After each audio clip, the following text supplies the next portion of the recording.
안녕하세요 여러분, 세상들어보기입니다. 예, 오늘은 26년 8월 8일이고 토요일입니다.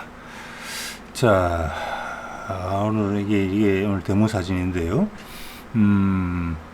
제가 이제 2월 28일인가 그때 이제 미국이 이란은 뭐 이스라엘과 같이 이제 공격을 시작해서 수뇌부 한 40명 정도를 폭사시키면서 이제 전쟁이 시작됐죠.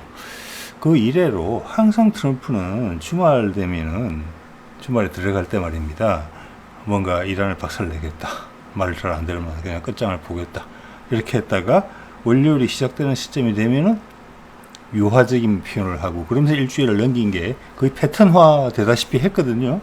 그래서 제가 그걸 쭉 지켜보고 있었는데, 제가 지켜본 이래로는 처음으로 요번 주말에 들어오면서, 그러니까 지난 금요일, 그제, 그 공갈성, 표현이 나오지 않았어요.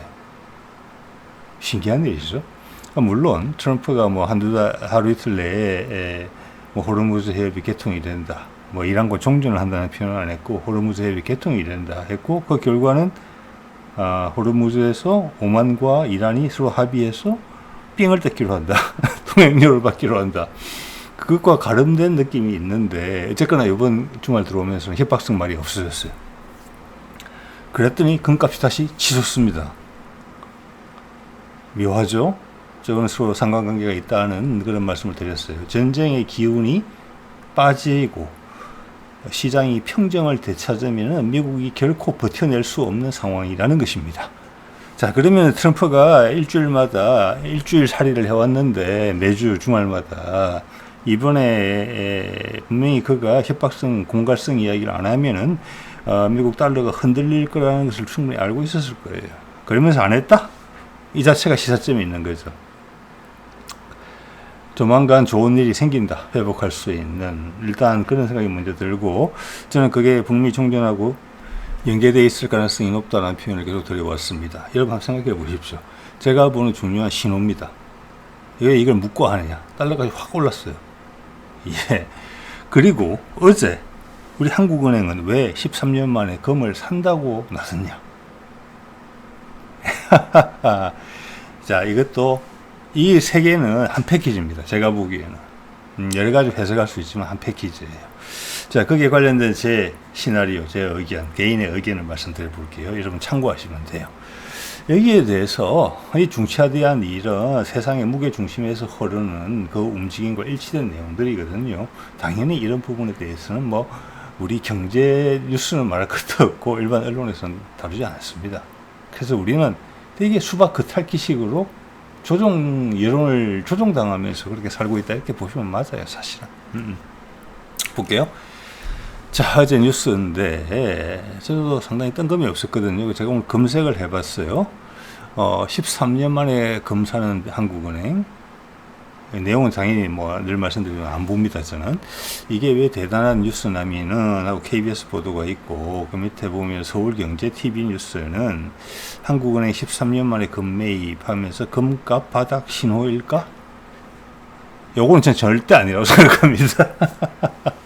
지금 역사적으로 금값이 이렇게 높은 적이 없었는데 거기에 대한 사전 인식이라고 할까? 전제가 전혀 없는 상태로 그냥 내뱉는 거예요. 예. 이거는 언론이나 기자라는 딱지를 붙이기가 송구스러울 정도죠. 차라리 옆에 연합뉴스처럼 한국은행 13년 만에 실물 금 매입 재개, 여기서 뭐 그 이유에 대해서 할 말이 없다면은, 이런 거 똑같은 거 여러분 생각해 보세요. 며칠 전에 미국 국무회의상에서 미국 재무부 장관의 메모가 공개되면서 엔화 개입을 미국이 엔화의 가치를 지키기 위해서 개입했다. 그 다음날 울상이 된 일본 재무부 장관이 이에 대해서 동의했다, 인정했다. 그거에 대해서도 밑도 끝도 없이 그렇게 이야기하잖아요.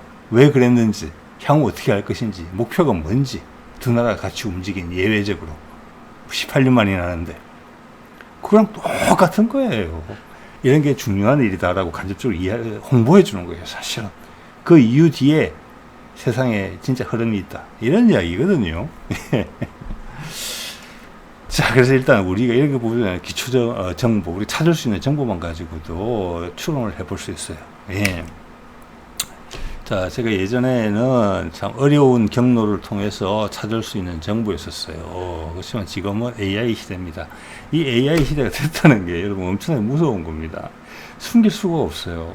이제 여러분이 가지고 필요한 능력은 뭐냐면 앞으로 AI와 로봇과 같이 살아야 될 시기에 판단입니다. 어떤 판단이냐? 내가 뭐가 궁금하냐? 내가 뭐가 필요하냐? 내가 뭐가 궁금하냐, 내가 필요하냐, 그 질문은 어디에서 오는 겁니까? 그 상위에 있는 질문이 무엇입니까, 여러분? 내 인생이, 내 한계가 뚜렷한, 시작과 끝점이 명확한 내 인생에서 내가 하고 싶은 것이 무엇이냐? 이런 질문이 훨씬, 그게 최상위에 있는 질문이에요. 나머지는 문제 제기만 하면은 농사일은 피지컬 AI가 해주고 궁금한 거는 그냥 다른 AI가 도와줘요. 지금도 상당히 혜택을 보고 있잖아요. 예전에 이게 제가 어렵게 살았던 정보거든요. 100톤 정도 있다는 게.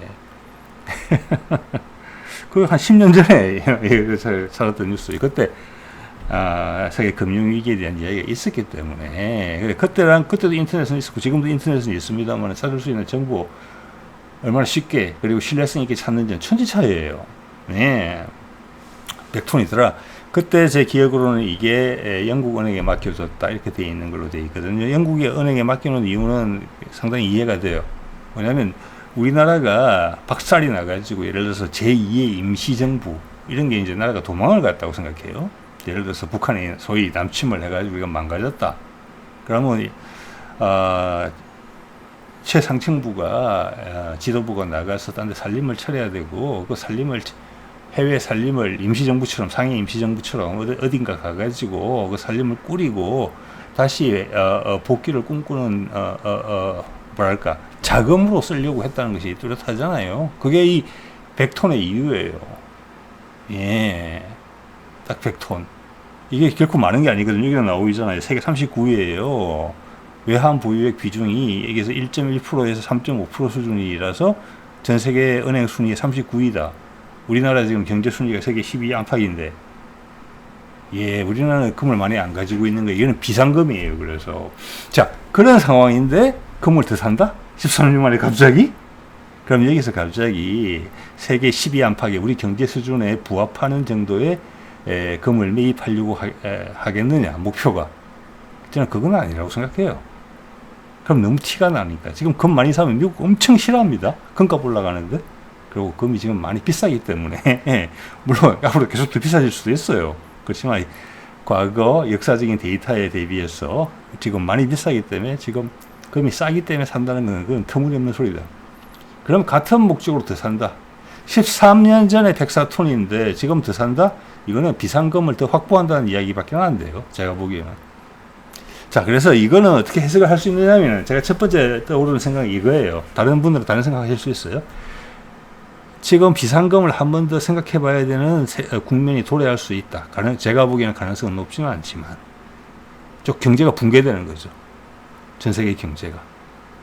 전쟁이 나서 우리나라가 도망을 간다 이런 건 아닌 것 같아요. 제가 봐서.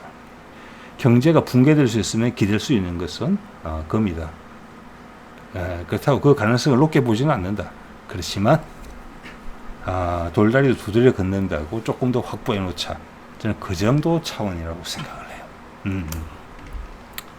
자, 볼게요. 자, 금값이 제가 올랐다고 말씀드렸잖아요. 오른쪽 빨간색 보세요. 원래는 이게 계속 유지가 돼야 돼요. 지난번 이란전 침공 이후에 이란전 침공이 왼쪽에 파란색 동그라미거든요. 그때 금값 위험했습니다. 5,500달러까지 갔었어요. 이거 위험했다는 겁니다. 그래서 안 생길 전혀 만들 계획이 없던 이란전이 만들어진 겁니다. 저기서. 그래서 급락했고, 그 다음, 안정지역으로 유지가 됐고, 저 때마다 계속 트럼프는 전쟁이 일어난다, 곧 전쟁이 일어난다, 지역전쟁으로 확전되고, 끝장을 보겠다, 이런 얘기 계속 하면서 눌러담은 거거든요. 그 뒤로는 이제 다른 작업들을 하고 있죠. 그런데 이번 주말에 쉬었잖아요. 제가 아까 표현드린 것처럼 이번에 공갈이 없었어요. 공갈 협박이. 그럼 금값이 팍 오르는 거예요. 전쟁이 이대로 끝나는가 보다? 그러면 정상 상태로 돌아가서 곰곰이 생각을 해보자. 그럼 다시 오르는 거예요. 이 상태로는 또 오를 거예요. 제가 보기에는. 뻔해요. 왜? 미국의 상태가 지금 그렇거든요. 네, 그래서 말씀드리는 겁니다. 이것은 트럼프가 이걸 모를 리가 없다. 당연히 알죠. 이때까지 몇 달 동안 버텨왔는데 그걸로 3, 4, 5, 6, 7, 예, 5개월 이상 그걸로 버텨왔는데 그건 뭘 리가 있겠습니까? 핵심은 이거예요. 이게 세상에 지금 움직이는 힘의 가장 중심에 있는 거예요. 미국 달러의 불안전성. 전쟁 없이는 가치가 금방 무너질 수 있는. 이래 되면 전 세계가 다 폭망이에요. 그런데 물론 금을 가지면 좀 오래 살겠죠. 예. 자, 그래서 이것은 트럼프가 바보 같은 짓을 할 리가 없고 조만간 가깝게는 다음 주에 재밌는 일이 발생할 수 있다. 이 이야기라고 해석을 하는 게 맞다고 봅니다. 예. 자, 이거 다시 한번 이게 중요하니까 이거 여러 번 보여드려도 정말 아깝지 않은 데이터인 것 같습니다. 자, 1976년부터 금값 추이를 쭉 보여준 건데 지난 2023년부터 코로나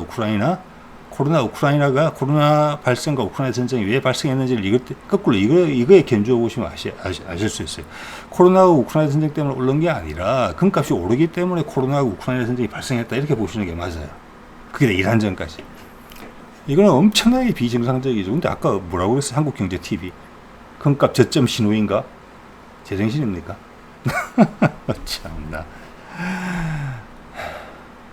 설마 지난 3, 4년간에 걸쳐서 금값이 새로운 레벨로 올라가서 안정적으로 유지되고 있다 이렇게 이야기하는 건 죽었다 깨어나도 아니겠죠. 자, 그래서 5,500불까지 올라갔던 게 지금 제가 요 데이터를 찝었을 때는 4,500달러였고 그 다음 4,000달러 이하까지 내려와서 4,000 무렵에서 왔다리 갔다리 하다가 이번에 쭉 오른 거예요. 또 위험하다 이야기입니다. 자, 그리고 약간 허세성 이런 기사를 보면은 이 친구는 지금 샨후 약간 이제 친중국적인 그런 내용을 영어 방송이에요. 많이 하는 친구인데 일단 그가 지적하는 시선 자체는 한 살펴볼 필요가 있어요. 이렇게 제목을 뽑았죠. 재무장관 얼굴 옆에 걸고 중국이 실제 금값을 보여주자 미국은 아연 실색. 이 말은 다른 말로 해석하면 뭡니까? 미국 달러가 곧 무너질 수 있다는 이야기예요. 예, 거기서 과장이 들어갈 수 있지만 조금 전에 그래프 보셨잖아요.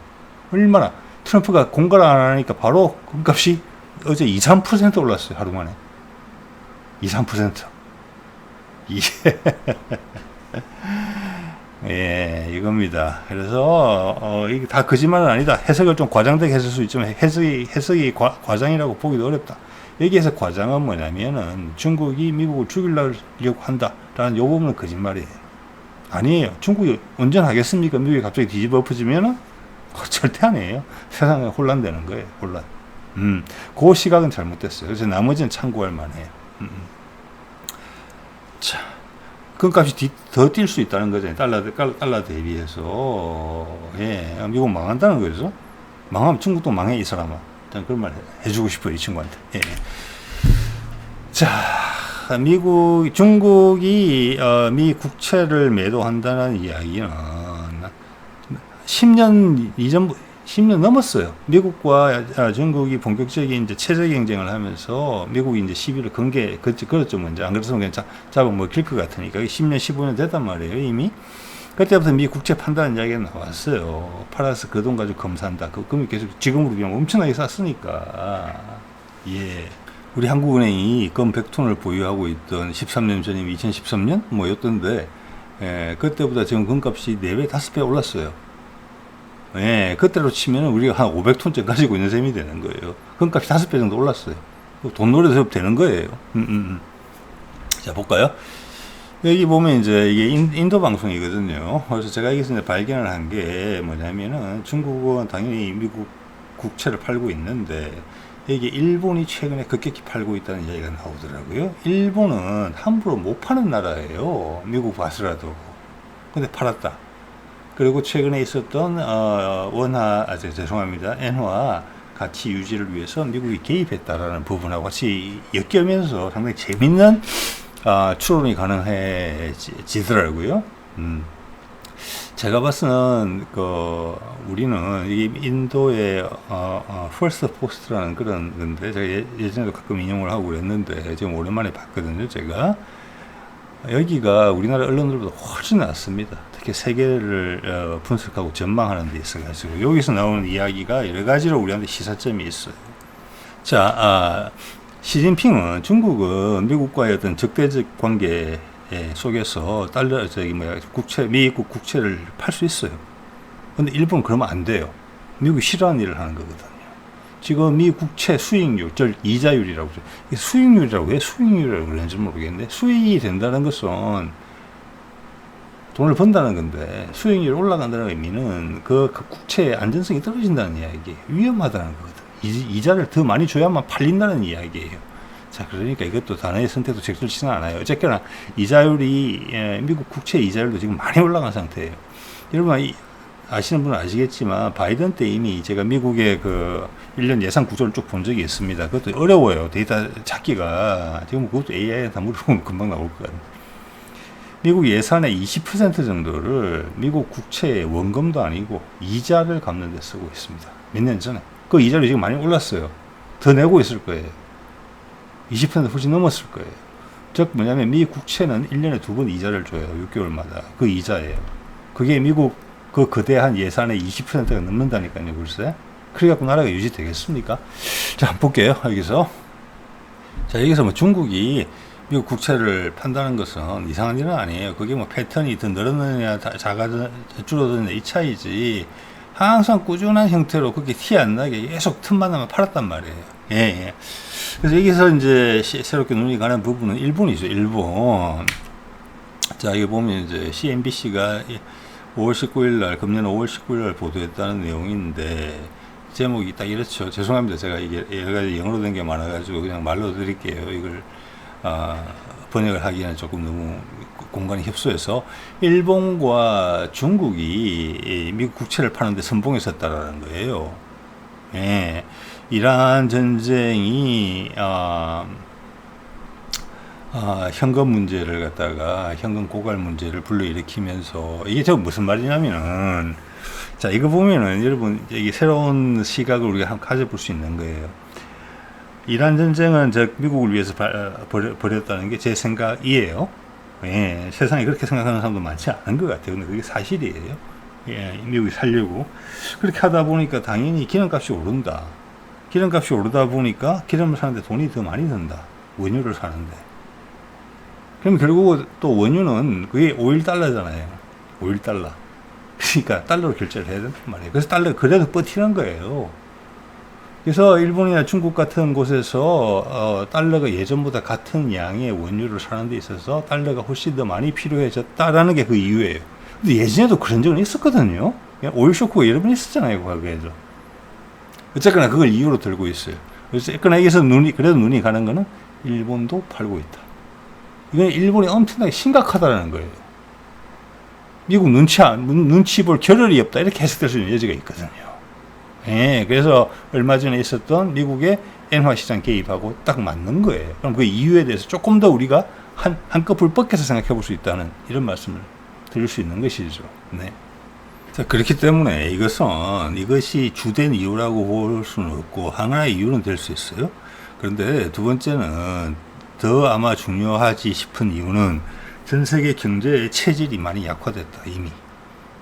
미국도 이미 그래서 이렇게 된 거고, 일본 같은 경우가 상당히 많이 약해졌구나. 아니, 잃어버린 30년, 잃어버린 40년을 되면서 계속 빚을 내서 그것을 인위적으로 경제를 부양해 온 게 30, 40년 되면은 그게 골다공증에 영양실조에 뭐 대사 질환에 안 걸리는 게 이상한 거 아닙니까? 그런 상황에서 이란 전쟁을 통해서 현금이 더 필요하게 된 상황이 오자, 예전 같았으면 젊을 때 같으면 뭐 몇십 년 동안 감기도 모르고 살았는데 나이가 드니까 똑같은 감기가 폐렴이 돼서 사망까지 가는 거예요. 그렇게 됐다고 보는 게 맞아요. 미국도 그렇고, 그걸 저는 그 이유를 들먹여야 이것이 설명이 된다고 봅니다. 이것이 역사상 최근에 수십 년간 역사에서 처음 발생한 일이 아니거든요, 이게. 그럼 우리도 이렇게 돼야 되잖아요. 우리는 그렇게 안 됐잖아요.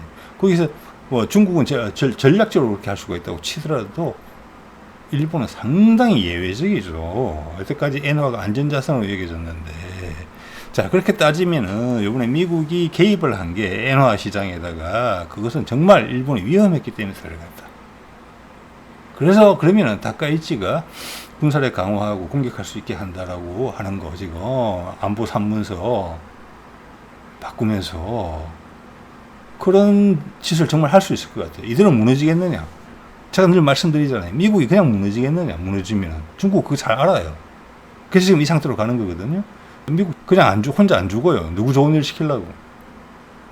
깽판은 다 치고 끝날 겁니다. 그래서 살아서 같이 가는 거예요.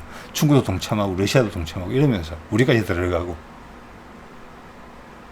그래서 한국이라는 파트너를 골라서 거기에다가 몰빵을 하는데도 거기에 대해서 시비를 못 거는 거예요. 거기에 유탄을 맞은 게 일본이기도 하죠. 또 큰 유탄이죠. 어떻게 보면은 아무 일이 없었던 것보다 한국이 투자한다고 했을 때 박탈감이 심해지고 엔화의 지위가 흔들리는 건 당연한 거잖아요. 미래 선두주자가 한국이 된다. 일본이 아니고. 그럼 일본의 실체를 보는 거예요. 다시. 우리가 미국이 전쟁을 더 이상 안 하면 미국의 실체를 보는 것처럼 그걸 주저앉고 있다.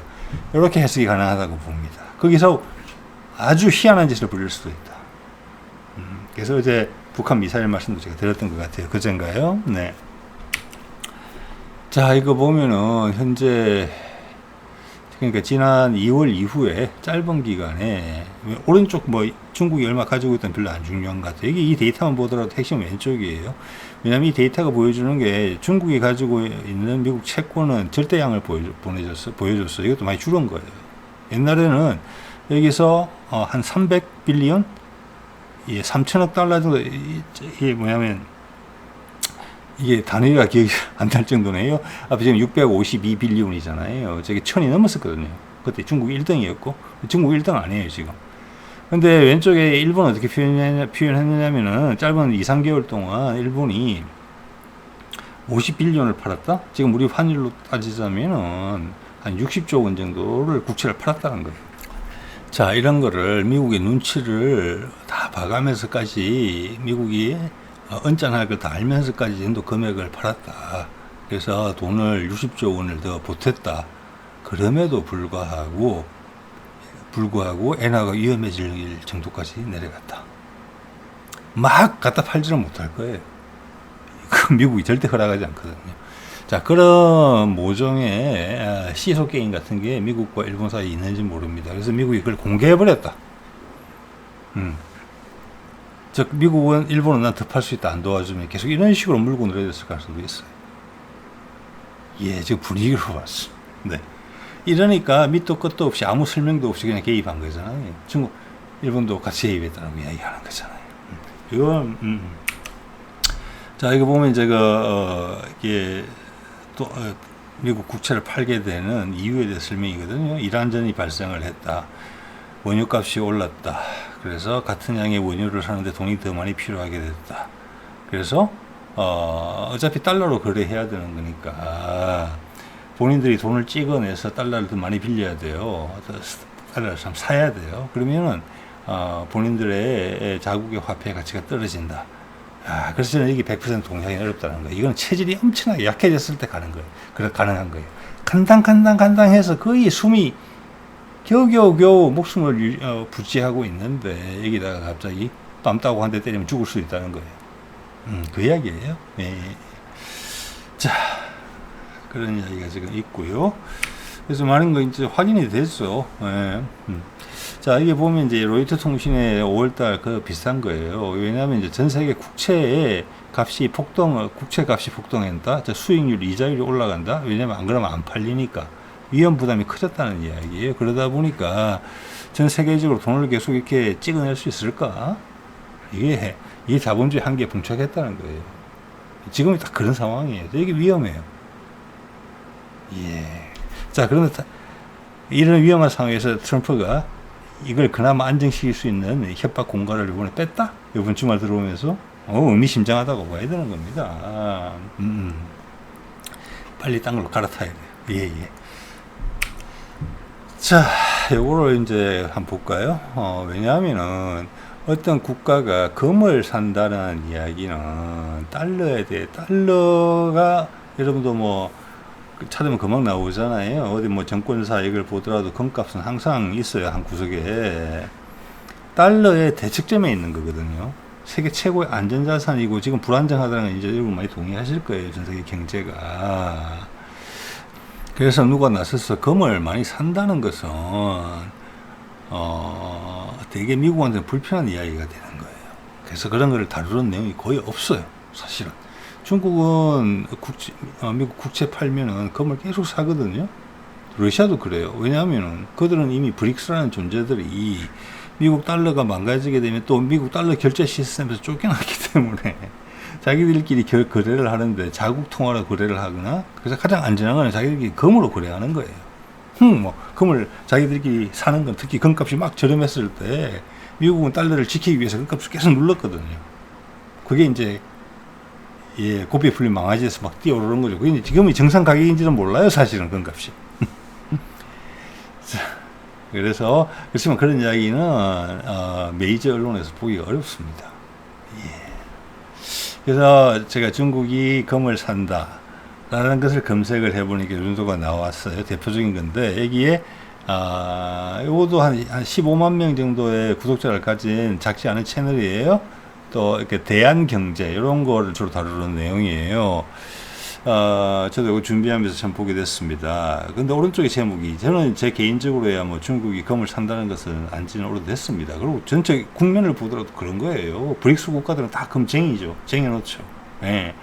오른쪽에 거 똑같은, 좀 전에 인도 방송이랑 똑같은 내용이잖아요. 일본이 붕괴되고 있다. 이게 한 달 전의 내용이에요. 즉 미국이 개입하기 전이에요. 붕괴되는 신호를 뭘로 이야기하는지 아십니까? 국채 수익률이 폭등을 하기 때문에 29년 만에, 즉 거의 30년 만에 최고치를 찍었어요. 그것도 패턴도 일정하게 쫙 우상향으로 올라간 거예요. 일본은 미국이 아닙니다. 그러면 엄청나게 불안정해져요. 거기다가 한국이라는 새로운 총화가 미국의 전략적 파트너가 됐어요. 일본이 아니라. 이런 것을 보고 우리 조상님들이 말씀하신 겁니다. 엎친 데 덮친 격이라고. 예. 그렇죠. 이 신호는 강렬하다. 예. 일본이 붕괴되고 있다. 볼까요? 일본의 이거 10년 만기 국채 이자율이에요. 자, 이거 보면 이게 2018년인데 이게 이제 최근이거든. 2.8%.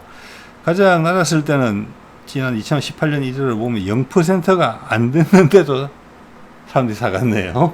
예. 그 물가 인상률을 감안하면 손해잖아요. 0%면. 그게 일본 자국민들이 산다는 겁니다. 이거는 그게 또 거의 한계에 도달했다. 주 노인들, 은퇴자들이 산단 말이에요. 일본 고령화가 많이 진행되면서 그들의 평생 저축을 전부 다 일본 국채로 사는 거예요. 그래서 제가 말씀드렸잖아요. 일본 사람들은 동귀어진한다고. 일본 정부와 일본 국민들랑 같이. 그거가 지금 한계를 드러냈다. 돈을 더 이상 빌릴 데도 없다. 이런 뜻인 것 같아요. 제가 봤을 때는. 자, 이게 30년 만에 지금 최고를 찍었다는 거예요. 이거 위험합니까? 안 위험합니까? 금값 오를 때랑 비슷하죠. 그리고 가속도가 붙는 느낌이 확 들죠. 이게 진짜 일본은 간당간당하게 맞다. 그렇기 때문에 정치적으로 엄청난 무리수를 줄 수가 있다. 그냥 안 망하죠. 당연히. 예. 그리고 그 과정에서 나온 어떤 무장 강화, 누구를 공격하겠다, 중국의 시비 거는 거, 한국에 시비 걸고 싶어서 얼마나 입이 간질간질 할까 모르겠어요. 그래서 이번에 미국의 개입은 일단 뭐 일본을 살려놔야 된다는 부분도 있지만, 북미 간의 관계 개선을 위한 움직임, 이번에 트럼프 아무 말 안 했으니까 제가 짧게는 다음 주에 어떤 소식이 들릴 수도 있다는 말씀드렸잖아요. 거기를 일본이 미친 척하고 개입하는 데 있어서 그거를 재갈을 물리는 이런 효과도 있다. 일타 여러 피다 이런 생각까지 든다는 겁니다. 자, 이거는 이제 1986년부터 데이터인데, 이거 보시면 이게 29년 만이라고 한다는 게 1990년대 말, 90년대 96, 97 이 이후로 지금 제일 높이 올라간 거예요. 그리고 무엇보다도 패턴이 엄청 안 좋죠. 2020년 이후부터 쫙 올라가잖아요. 미국의 금값이 한 2023년부터 쫙 빨아 올리는 것처럼 똑같아요. 미국은 견딜 수 있지만 패권국이니까 일본은 못 견딘다는 겁니다. 예. 자, 그리고 요거는 이제 일본의 그 10년 만기 국채를 일별로 지금 골라본 거예요. 요거 보면 금년 5월 달에 이때가 아까 인도나 다른 외국 언론에서 지적했던 부분이에요. 지적했을 때예요. 즉 일본이 미국 국채를 많이 팔았을 때예요. 그걸로 버틴 겁니다. 위험했다는 거예요. 그 다음 7월 달에 한 번 더 치고 올라갔어요. 근데 또 팔았겠죠. 요거는 좀 전에 보신 거, 한 달 전에 일본이 망가지고 있다고 기사 난 거. 유튜브 채널. 그때예요. 그리고 8월 돼서 한 번 더 올라왔어요. 간격이 좁혀지고 있죠? 5월에서 7월 2달 걸렸는데 한 달 만에 다시 똑같은 수로 올라갔어요. 미국이 개입했다. 예. 의미심장하다고 봅니다. 자, 그러면 우리는 금을 왜 사느냐? 일단은 한 가지 전제를 먼저 말씀드려야 되겠어요. 앞에 제가 말씀드렸던 부분이긴 한데, 트럼프가 이번에 공갈 협박이 없었다는 것은 반전 카드가 조만간 나타날 수 있다라는 부분이 분명히 있고, 그거는 북한과 관련돼서리라고 저는 생각을 합니다. 이렇게 빌드업이 되어 온 게 있기 때문에. 그러면 우리는 왜 금을 사느냐? 이건 비상금 확충이죠. 지금 털어질 수도 있거든요. 만에 하나. 저는 그런 가능성은 높지 않다고 봅니다만은, 대비를 한다. 즉 세계가 한번 흔들린다. 네. 자, 그런 용도로 안전자산인 금에 대한 비중을 조금 높일 필요가 있다. 그래서 바깥의 기이나 예를 들어서 일본이 붕괴된다거나 이럴 때 저는 미국이 붕괴될 가능성이 낮다고 봅니다. 일본 같은 건 먼저 붕괴되겠죠. 했을 때 우리를 버티는 힘을 구축하는 요런 부분에서 상징적인 부분이다. 저는 그런 생각이 좀 드네요. 예. 자, 오늘 일들이 많은 것을 이야기를 해주고 있다. 이렇게 봅니다. 어떤 충격파가 올 수 있는 그런 일이 생길 수도 있다. 그래서 우리는 한쪽 극단에서는 북한과 미국 사이에 중재를 열심히 하고 있고, 지난달 7월 18일 날 북한의 최선희 외상이 푸틴을 만나러 갔을 때 그 이후에 모든 것이 급물살을 타고 있고, 결과적으로는 이번 주말 들어오면서 트럼프가 거짓말 공갈 협박도 안 했다. 일본이 근데 그 와중에 일본이 무너지려고 하네. 못 견디고. 그래서 미국이 개입했다. 예. 자, 일본이 어찌 될지 모른다면은 우리는 우리 외환 시장을 지키기 위해서 큰 무리는 없겠지만 왜 미국과 지금 손을 잡은 게 보이기 때문에 선제적인 신호로서 보여준다. 예를 들어서 미국이 이런 거죠. 10억 달러, 100억 달러 투입해서 일본 엔화를 안정시키겠다. 그러면 신호라는 부분에서 정서적으로 심리적으로 크잖아요. 약간 그런 류다. 한국판. 우리 스스로 지키기 위한. 바깥에 큰 혼동이 있을지 모를 때 그 사이에다가 유리창에다가 태풍이 좀 크게 부니까 유리창에다가 테이프 붙이는 격이다. 뭐 그 정도로 생각이 들어갑니다. 자, 오늘 이 정도 말씀드릴게요. 네.